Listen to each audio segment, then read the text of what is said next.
Hello, everybody. I'm your host, Dr. Riaad Musa. Welcome back to Under the Microscope Season 4, a Xenophobia edition. Today, we are talking nonsense. Now, what I mean is we're talking about disinformation, which is false information intended to mislead and intended to deceive.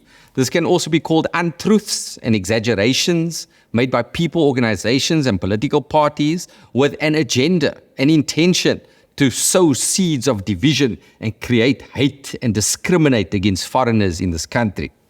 On Under the Microscope, we aim to seek the truth. The truth, people.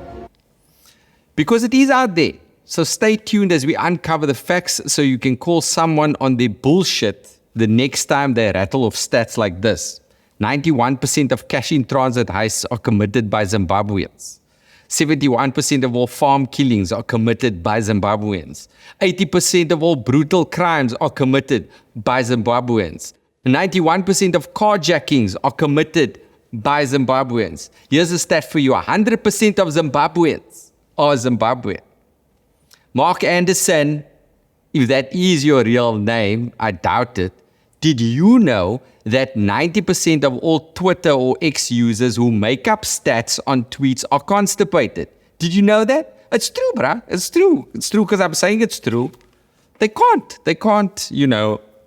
make number twos. And that's because they're speaking so much shit that their brain already thinks the job is done. See, bro, we can all do it. We can all make this stuff up. Let's just suck facts and numbers out of thin air. Doesn't make them true because they're on social media. In fact, because it's on social media, you should take all these kinds of claims with a healthy dose of skepticism. Some are easier to spot as complete nonsense, like this blatantly xenophobic tweet. Note the irony of the name Poolin. Is it Poo for short? Poo? If so, it does make it easier to say, stop talking poo. However, when public figures who represent government or political parties make anti-immigrant claims, chances are people are more likely to buy the bullshit. Here's the new president of Operation Dabula talking about foreigners taking 90% of the South African township economy. Foreigners has taken 90% of our South African township economy. 90%. Oh, look at her. Zandile sporting Monica's 2015 BET Awards hairstyle. Nice one, girl. Look, guys, even if what Zandile is saying is actually true, remember the township economy is not just spaza shops. There are shebeens, chisanyamas, hair salons, tailors, restaurants, early childhood development centers, and loads of other small businesses. But even if we give Zandile the benefit of the doubt and a stat that 90% of the township economy is run by foreigners was accurate, what does that say about the local population? Why aren't we starting our own businesses? As Dabula Mange writes in his letter to the Sowetan, the government needs to promote skills development, entrepreneurship, and self-determination. People need to do things for themselves, by themselves, and not depend entirely on the government. Otherwise, the status quo will remain. Foreign-owned businesses, whether you like it or not, positively contribute to our economy, whether by employing South Africans directly or indirectly, by paying rent, or if they own the property they operate out of, they pay rates and taxes. And there's nothing stopping South Africans from starting their own businesses.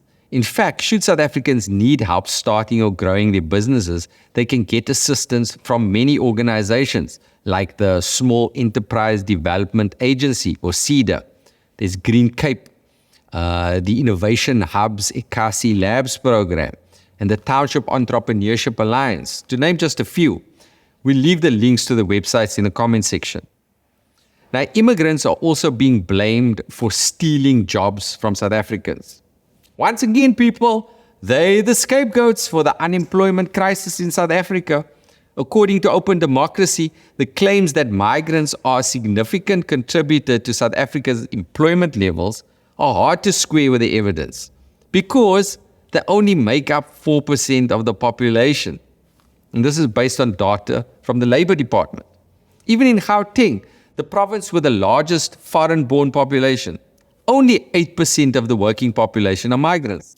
So, even if your mathematics isn't great, 700 169,820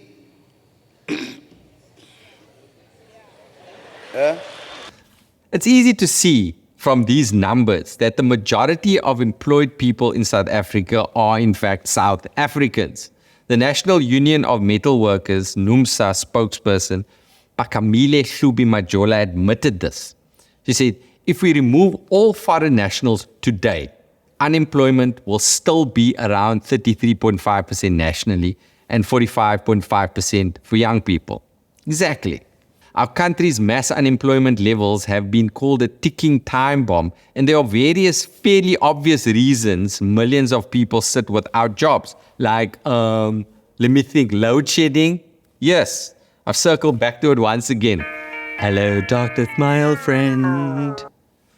Without a stable supply of electricity, businesses can't operate efficiently. Industries like mining and manufacturing are dead in the water with up to 10 hours of no power every day. And then there's the state-owned company Transnet. Yes, Transnet, the custodian, as they call themselves on their website. Custodian of all South Africa's ports, rail network and pipelines. Transnet was raped, pillaged and plundered during the state capture period, but the corruption continues. And without a reliable port and rail system, goods have to travel by road. Yes, more trucks. But then the trucks are set on fire by xenophobes who claim foreigners are driving trucks. Yo, Mensa, how do we expect businesses to cope, let alone make a profit so they can employ more people? This is basic economics, Mensa. Basic.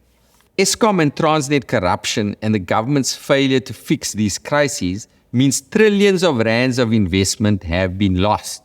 So who can blame investors for not wanting to start businesses and grow our industries when there's no power? There's no rail, there's no ports, and your truck fleet could be burnt out. And of course, this is a knock-on effect for employment. You would think opposition parties would challenge government on their economic policies and on their failure to fight the corruption that has meant public money is stolen instead of helping to stimulate the economy and create jobs. They'll rather blame foreigners. It's all just so simplistic and it's convenient. And it's a divide and conquer strategy. It's actually the same strategy used by the British colonists and the apartheid government to pit us against each other so they could continue to rule. It's now being used by a few political players. Is this really the kind of politics we want in our country after everything we've been through? It's clear we need more jobs for South Africans, and South Africa needs more jobs. But the solution is not to shut down foreign-owned businesses, as Monica, Zandile Dabula from Operation Footsec has implied. We need all the employers we can get, and we need to hold government accountable. One of their mandates is to bring investment into the country and to create jobs. So let's look at the facts versus the convenient fiction.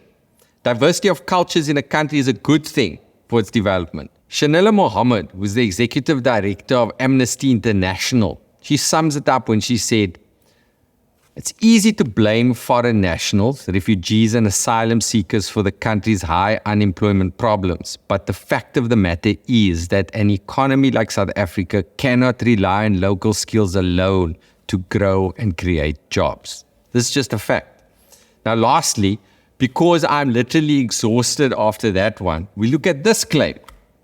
Foreigners are responsible for the high levels of crime in South Africa. Look, Africa Check, the independent fact-checking organization, has proven this claim to be categorically incorrect after studying the data provided by the South African Police Service, Home Affairs, and the Minister of Justice and Correctional Services, Ronald Lamola. In 2022, Minister Lamola released data, and that showed the number of illegal foreign nationals and the total number of people convicted of crimes in South Africa in the period from 2017 to 2021. And the data revealed that over the 5-year period, undocumented immigrants on average made up just over, wait for it, 2% of all people convicted of crimes in South Africa. So on average, 1 in 38 convicts in South Africa will be an undocumented foreign national. Put another way, the other 37 criminals are South Africans. And now that you know that, the next time you see a tweet like this one, you can tell Field Marshal, the Right Honorable Jan Smuts, that he's talking kak. He's talking shit. Social media listening organization, the Center for Analytics and Behavioral Change, reports that while South Africa's crime stats are available, they don't provide us with enough granular official data on the nature of xenophobic incidents and the crimes committed by non-nationals. So this gives the haters the Tinder, not the dating app. Go Google Tinder. It gives haters the Tinder to spread harmful and dangerous mis- and disinformation, like a blazing vegetation fire in Simonstown in December. What we do know is that the anti-immigrant stats on social media that pose as legitimate information, they're actually patently false, and that public figures from political parties and organizations with political agendas are actually exploiting a frustrated and angry South African public. They're exploiting us. It's an election year. And remember, people, politicians will say anything to get your vote. They'll be throwing out facts and figures to sway you. So you'll need to do your due diligence and fact check them. I mean, here's one stat that Songezo Zibi, leader of new political party Rise Mzansi, included in his party's manifesto. And it happens to be accurate. Fact checked by Africa Check.